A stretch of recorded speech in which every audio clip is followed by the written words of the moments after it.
Adipati Brajadenta sakala katingal abrit bergada pasuryane andhik angatira netra mencorong kuping jepiwing cipta renggane oh ladalah bareng tak pikir-pikir jebul dinamune bener kabeh pandikane Bapa Pendhita Durna wah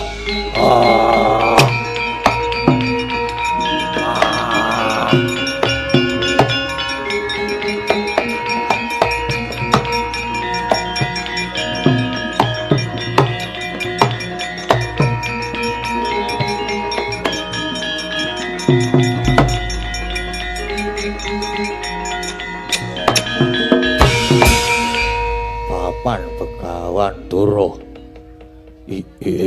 sareng kula petang-petang kanthi tangan ingkang jangkep jebul sedaya pandika paduka Bapa Premban larang ngaten Depate pitados boten kalih kekuatan kula pitados meneng-meneng kula wau le matur kalih nyambi matek mantra-mantra sakti nyatane lho nika penggali anak Mas Brajadenta sakniki pun kaya diwalik peningalih satemah mi ora deka-deki hui wah jan elok tenan bengi iki Kakang Durna elok ampuh ning nggih ampun seru-seru mangke ndak malah ndrawasi nggih Dipati nggih Nak Mas Brajadenta lajeng samenika keparengipun badhe ados pundi? Bapa Premban sareng kula petang-petang jebul Brajadenta menika kudung ing nalar cupeting budi ing atas negari Pringgodan ingkang wiyaripun semanten kok mung badhe dipun kekahe Gatotkaca monggo Gatotkaca menika boten gadah wewenang praja Pringgodani kepenak banget arep jumeneng nata kedahipun kula ingkang dados ratu. Nah niku leres nggih bener anu ya nggih Gatotkaca ki bayi wingi sore kok arep dakah-dakah kae dampar keprabon Bapa Durna pripun kula aturi nekseni inggih wiwit dinten menika kula mboten sarujuk kalih Kang Mbok Arimbi. Malah sinten nggih mawon ingkang badhe sabiyantu dhateng Kakang Mbok Arimbi. Menika dados mangsa kula dadi mungsuhe Brajadenta. Nah, bagus Ger, bagus nggih. Sing ora cocok dianggep mungsuh, mboten napa-napa. Kelangan kanca saka golonganing Arimbi ampun semenang. Kelangan kanca nanging mangke kula ijoli tambah kanca Kurawa 100 lho pripun? Kurawa menika ngremenaken lho, Ger. Kurawa niku dijak gegeran nggih gelem. Dijak gayang-gayangan nggih gelem. Dijak rupiah-rupiah ya oke. Dijak ngolor kabel mic ya oke. Pokoke Kurawa niku ngremenake. Lajeng dos pundi, Ger? Dos pundi? Kalenggahan menika kula badhe kula tetepaken yen kula badhe mirang kampuh jingga mboten tanpa ratu tegesipun Brajadenta badhe balela lan sinten kemawon ingkang nyengkuyung Gatotkaca tetep dados mangsaipun Brajadenta tan Bandara dangusanipun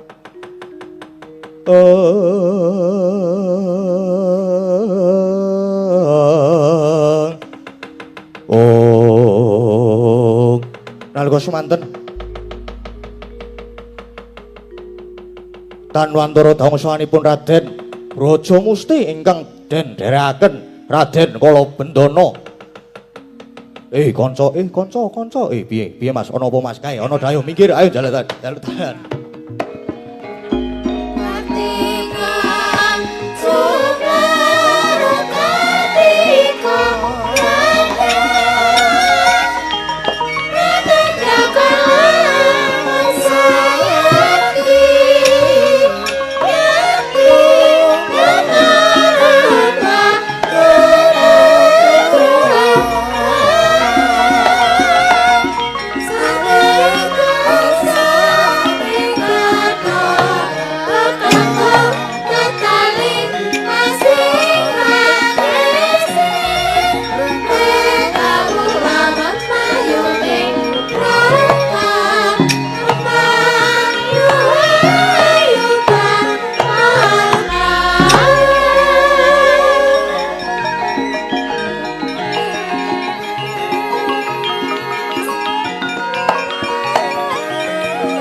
Sinongwati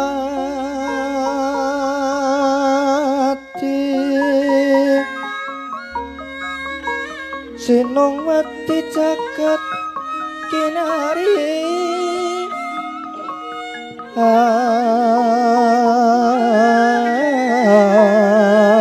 amung Mbak lumembak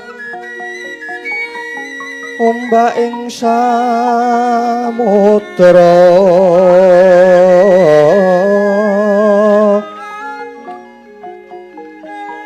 ae ana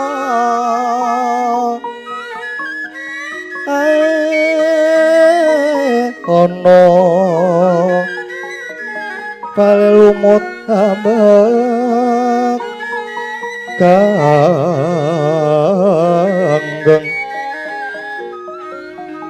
aito denjengan oh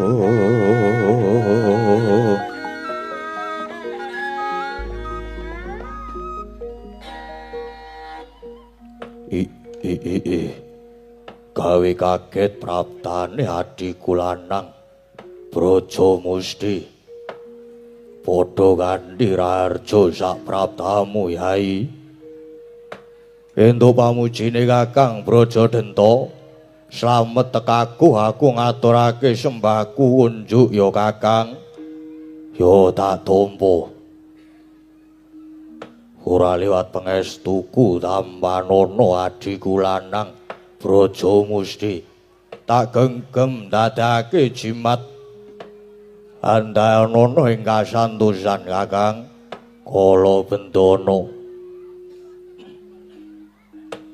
padha Raharja sak praptamu ento pangestune Kakang Brajadenta slamet tekaku Kang aku ngaturake pangabektiku katur ya Kang yo pangestuku Tampanono yo tak gegem dadake jimat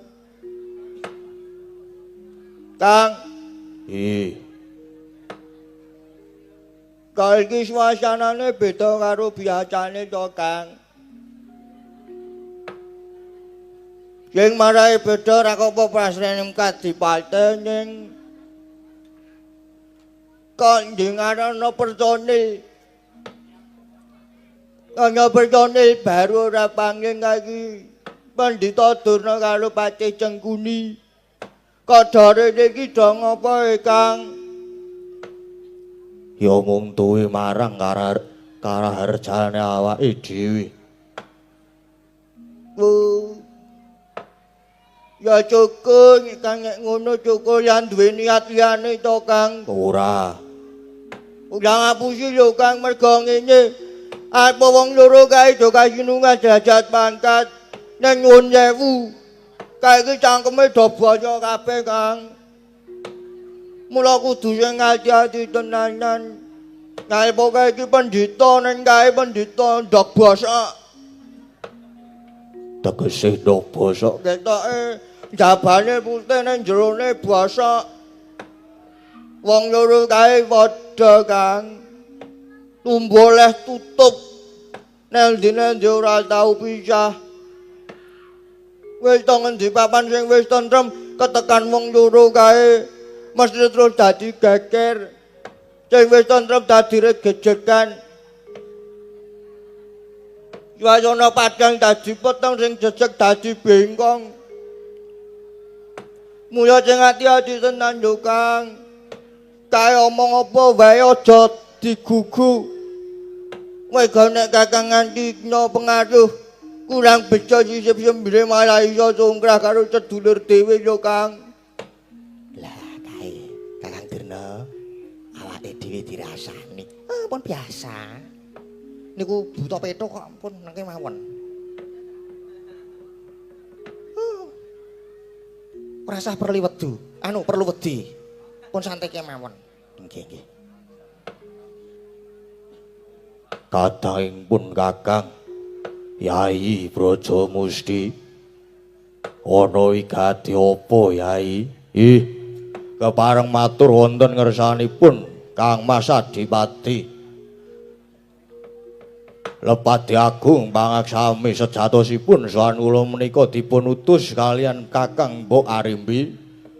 Ingkang suraosipun dinten menika para nalendra saking manca negeri sampun sami sanggrah wonten ing negari Pringgondani. Sami kepengin badhe nekseni jumenengipun Kang Putra Gatotkaca. Kalebet para pendhogi sami mlempak. Nanging kodheng penggalipun Kang Mbok Arimbi krana paduka Kakang Brajadenta malah dereng kepareng rawuh manunggal wonten Pringgondani. Pramila Kakang sowan kula kautus pados mapak dhateng Kakang Brajadenta, monggo sesarengan kalian kula manunggaling Pringgondani nekseni dhateng Gatotkaca sinengkaken ngaluhur jumeneng rata. Yai Braja Musti, piye Kang? Kabeh aturmu wis tak tampa. Nanging perkara kuwi mengko gampang. Dene pun Kakang ana ing lagah tinulu ya ing Permalang kene. Mula kanggo tamba kangen, ayo sawetara jagongan dhisik ana kene.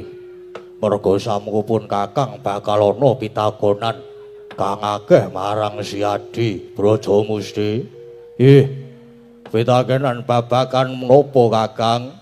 Mestine babakan negara Pringgondani.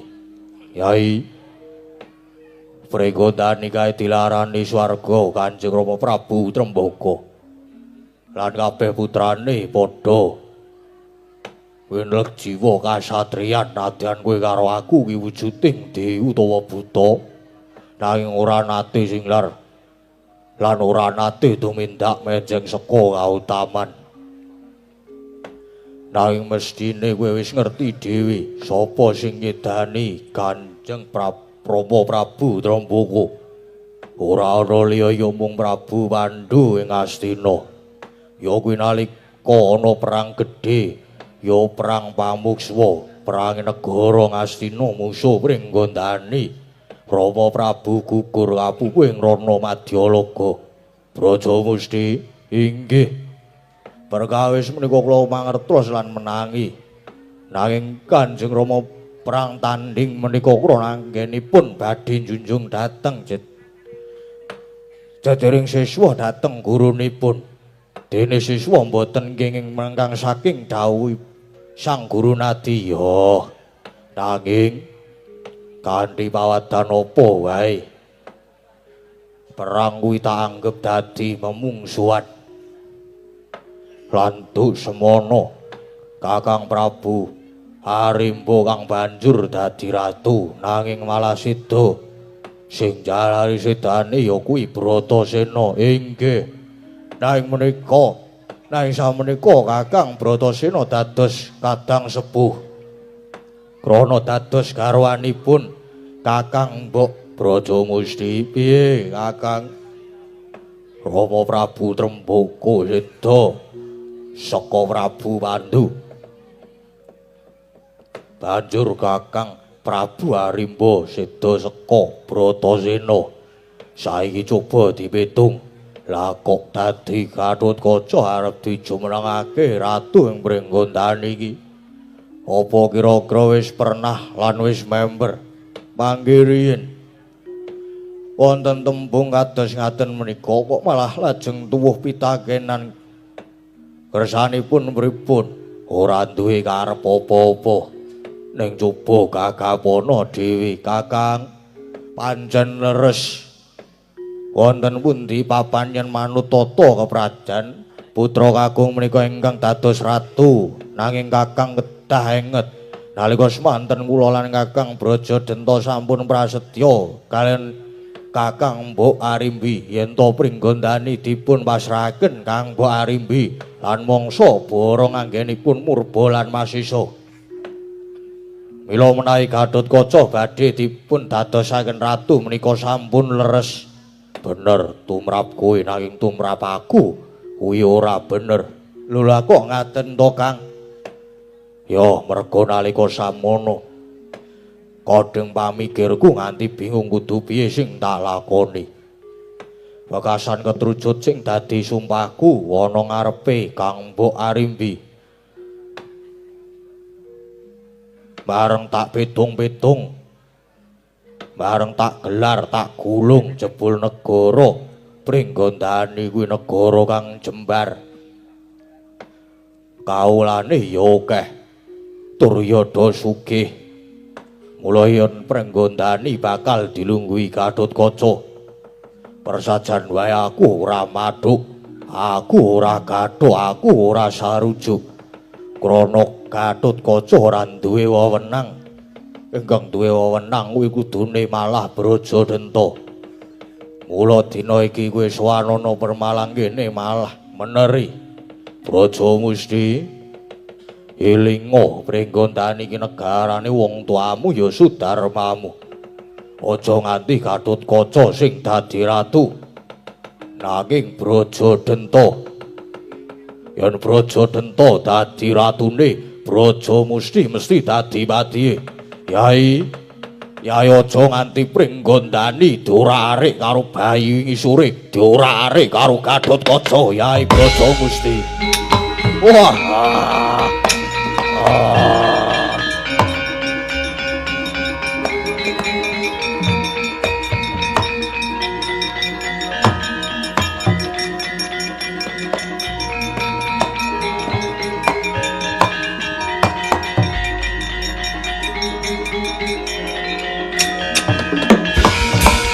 Walah kok ngono Kang, kepeksa tak jabel basaku eling Kang eling. Mau ngarep Kakang Brajadenta ndika nadyan putra Prabu Trambaka kowe wujude diutawa buta. Nanging watake aja kaya buta. Nanging nggonana jiwaning satriya luhur jiwa utama kaya sing digadhang-gadhang dening swargi Kanjeng Rama. Nanging lah kok malah detel jiwa kasatrianmu Kang. Aja ngawur kowe. Arep kepiye wae, aku tetep nglungguhi jiwa kasatrianku. Jane kasatrian kowe kudu ngenggoni palaksana. Lire yen iya ya iya, yen ora ya ora. Mula aja banget nggonmu rapat cak nerjang waler. Yen Kakang ngowel karo negara Pringgondani, tegese Kakang nyelaki karo sumpah prasetyamu. Elinga ya Kakang, ora sah ngecumang dleming. Kowe mulang kaya guru mejang kaya pendhita. Saiki mung kari kowe gelem apa ora? Benerke lajenan pancer lanang. Aja nganti Pringgondani iki diorak-arik karo Gatotkaca. Ayo, nek gelem bareng-bareng karo Brajadenta, bareng-bareng karo aku ngrubuhke Gatotkaca, Kang. Yen bab iki diagung pangsamamu, yen bab iki aku mbok anggap kleru ya monggo. Nanging bab iki aku tetep nyengkuyung karo Gatotkaca setan alas. Yen pancen kowe ora gelem, ya dina iki tak anggap ilang tabeta antaraning Kakang Adi Brajamusti wis dudu sedulurku maneh. Wis sak karepmu Kang, sak karepmu bakune aku tetep nyengkuyung karo anakku Gatotkaca. Parat letheking jagat glaglaing bumi panuspaning jajalanan. Brajamusti, yen kowe ora gelem manunggal karo aku, ayo minggato. Kowe aja ning glagah dinurung kene. Minggato, kowe minggat.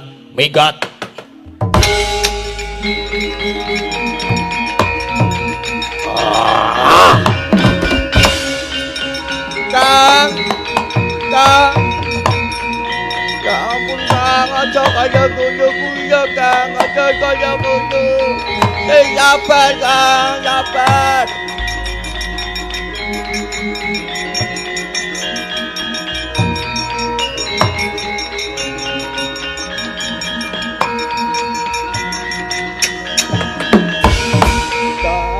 Aku ngomongi karo kowe to Kang, kowe ya wis dadi sumpahmu yo Kang.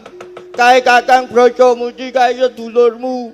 Lah kok kowe mentala nundung Kakang Brajamusti to Kang? Iki kepiye aja nyesu to Kang, aja nyesu. Kamutan ki mung kadonyan lho Kang. Brana picis yo mung kadonyan, brana picis kuwi iki kadonyan Kang. Ora ya dinggore gecekan kaya ngono to Kang. Kala Bendana Apa Kang? Ana apa? ora usah nangis. Pancen iki wis tak niati. Sampeyan mendoro kaya Kakang Brajamusti to Kang. Sampeyan mendoro kaya Kakang Brajamusti aku sing ora trima. Brajamusti ora gelem manut karo aku. Masine iso dirembung nganggo cara sing apik-apik to Kang. Aku iso mung ngayu kowe. Sampeyan iki mesti wis jaro mangane wedhus-wedhus basa kuwi. Ya kok jane iki malah watake dadi maye kaya ngono kuwi to Kang. Aku wegane yo gelut, aku wegane kaluwarga pecah belah kaya ngene iki Kang. Kala Bendana Apa Kang? saiki ngene. Kowe melu aku apa melu kakangmu Brajamusti? Abot kabeh Kang. Abot kabeh. Aku tresno karo Kakang Brajadanta. Neng aku yo tresno karo Kakang Brajamusti. Loro-lorone tak tresnani Kang. Milih salah siji. Ora iso. Ora iso Kang. Aja sembrono kowe. Milih yo salah siji. Yen kowe milih aku ayo tak kanthi ngukup ring gondani. Sing pancen kuwi dadi warisane awake dhewe. Neng yen kowe melu kakangmu Brajamusti kana minggato. Minggat melu kakangmu Brajamusti kowe aja pung karo aku. Aku wis dudu katamu tuwa. Kono yen pancen kowe arep mbelani Brajamusti, kowe melu minggat, melu Brajamusti. Aku ki bingung Kang. Kudu milih. Kowe kudu milih salah siji. Yen ditonton saka benere. Nyun sewu yo Kang. Yo, Bener Kakang Brajamusti. Niku nek diitung saka benere. Sampeyan saya sampeyan kleru Kang, sampeyan tau sumpah karo Kakang Bayu Arimbi. Ora bakal ngusik keprabon Pringgondani, ya kok saiki malah sampeyan maye tinggal kaya ngono kuwi to Kang. berarti cethane kowe luwih abot karo kakangmu Brajamusti. Kowe luwih milih kakangmu Brajamusti, ngono to? Kang, Kono arep nek pancen kowe luwih ngeboti kowe abot karo kakangmu Brajamusti, kowe minggato. Minggato ngono. Melu kakangmu Brajamusti. Ora usah nyeluk aku, Kang. Kakang Brajadanta. Ora usah nyeluk aku, Kang. Aku ora gelem nganggep kowe dadi adhiku. Yen kowe melu kakangmu abot karo kakangmu Brajamusti, kowe minggat. Kang aja kaya ngono to Kang. Ora usah kakehan gunem sing tanpa guna. Ayo kakek kowe minggato. Kowe nusul kakangmu Brajamusti kae. Brajadanta ijen ora apa-apa. Brajadanta dewi ora apa-apa. Talakonane dhewe lelakonku. Penyake yo Kang. Penyake dikecake aku ya duwe rasa cengit karo sampeyan. Ning merga tau nyeke kaya ngono, aku tak lunga yo Kang. Aku jalu pamit Kang.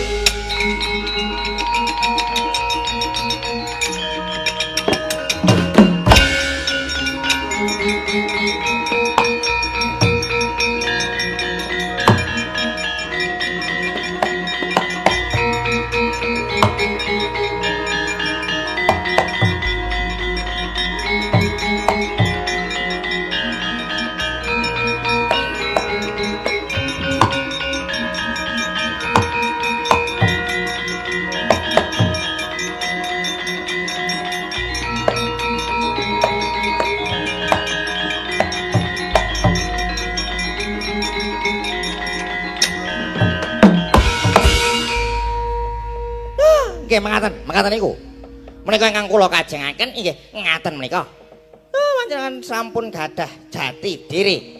Mboten gampil rubuh-rubuh gedang. Dhateng menapa ingkang dipun pikajengaken dhateng Mbak Yu nggih menika Dewi Arimbi. Dewi Arimbi gadahe niat jumenengaken Gatotkaca panjenengan ya kudu duwe utawi gadah pendirian piyambak. Sarujuk menapa mboten? Nek ora sarujuk wani njakake suku ngrembyake asta. Pripun carane supaya Gatotkaca ora sida kelakon dadi ratu? Mboten sida jumeneng dadi ratu ana ing pringgondane. Nggih ngaten menika. Nggih Pate. Nggih Kakang Durna. Dene ya wani nyudak lenggahe Gatotkaca. Nggih, kula kok krungu swara mak klothak. Bathukku disrempetke akik karo buta petuk wae. Ngono Bendana iki pancen buta petuk tenan. Lah pripun to? Lah ngarep minggat kok ya ndak nganggo nyrempetke akik ning nggon bathuk.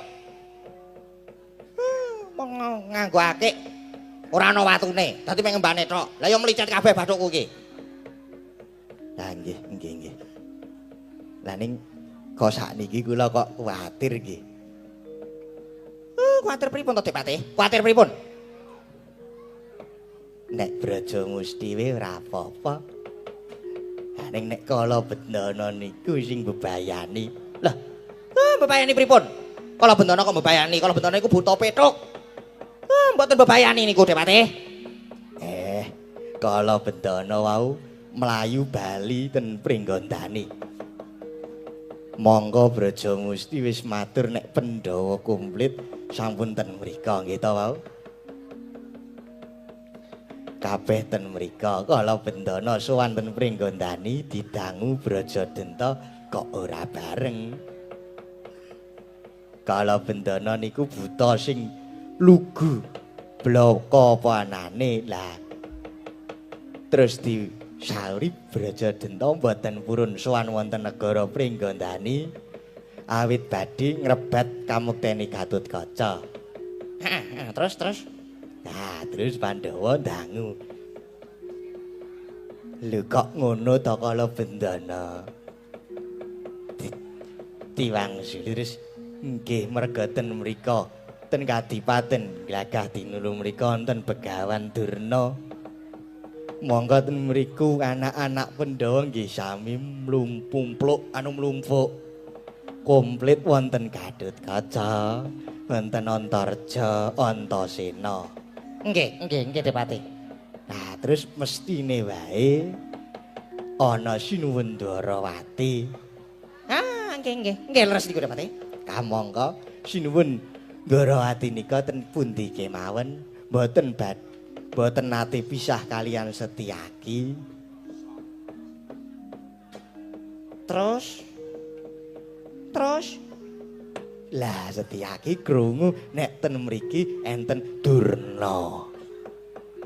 Ya Durna sing aja-ajaki anak Mas Brajadenta terus do mlayu mriki. Brubut. Aduh. Terus piye Dik Patih? Terus piye? Mlayu enten sik nyaut tralis. Enten sik nyaut glugu. Enten sing nyaut kursi. Lah niki kari dhewe. Setyaki melu goleki sampeyan. Terus ngepruki sampeyan. Masa? Lho lah nggih. Ning ketoke lho niki ta sing ketoke. Ketoke nggih ngaten niku mangke. Aduh. Mati diriku iki engko berarti. Berarti niki mangke kula aja digebuki. Ketoke nggih ngaten niku. Aduh, mati dah diriku. Ya ampun. Mati aku. Nggih. Kok mbebayani nggih? Bebayani Dik Patih. Niki bebayani Dik Patih. Lah sampean ya ketok banget, Kak. Pripun saniki Jal? Anak Mas Brajadenta. Iya.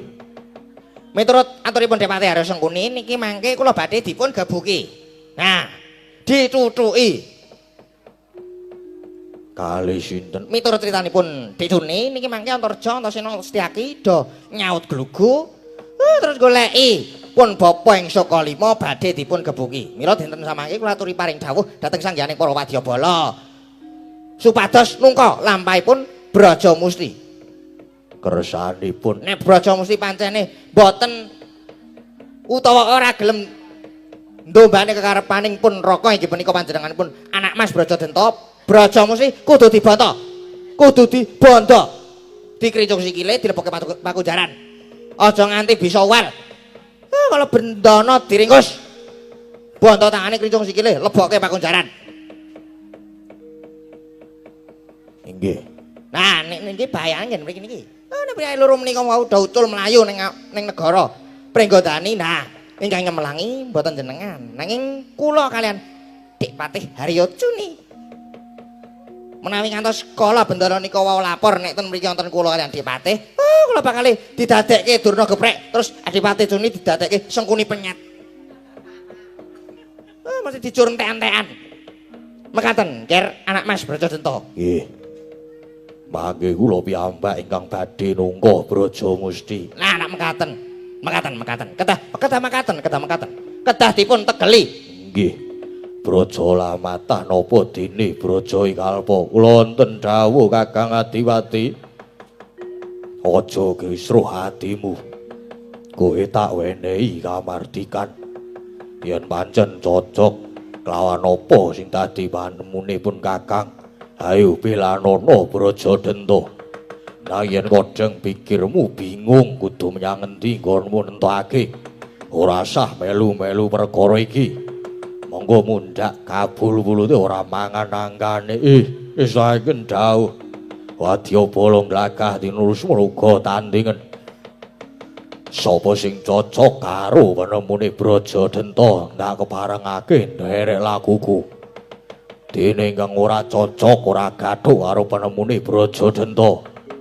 Tak wenehi kamardikan ora sah melu-melu perkara iki. Ing saken dawuh Kakang Adipati. Lan panjenengan mboten usah kuwatir. Panjenengan mboten usah kuwatir. Mangke kula ingkang badhe mbantu dhateng Jangandika Jangandika Nak Mas Brajadenta. Angopyak dhateng kementeranipun negari Pringgondani. Inggih. Sembah nuwun Bapa Mlemban Durna. Monggo sak mangke Bapa saderengipun nunggu dhateng Brajamusti apa dene kala bendana. Kula kanthi mancing sanggar. Kula mancing sasana pambujanan. Napa nika?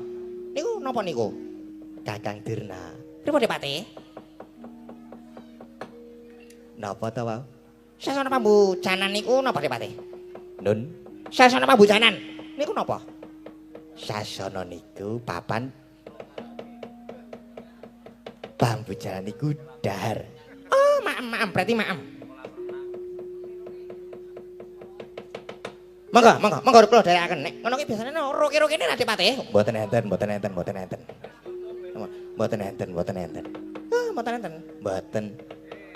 Monggo, nggih. Monggo kula dherekaken monggo. monggo kula kanthi. Nggih. Kula dherekaken, kula mesti ndereke kok. Adipati ora usah melu sik ya. Ora usah melu nggih, Adipati nggih.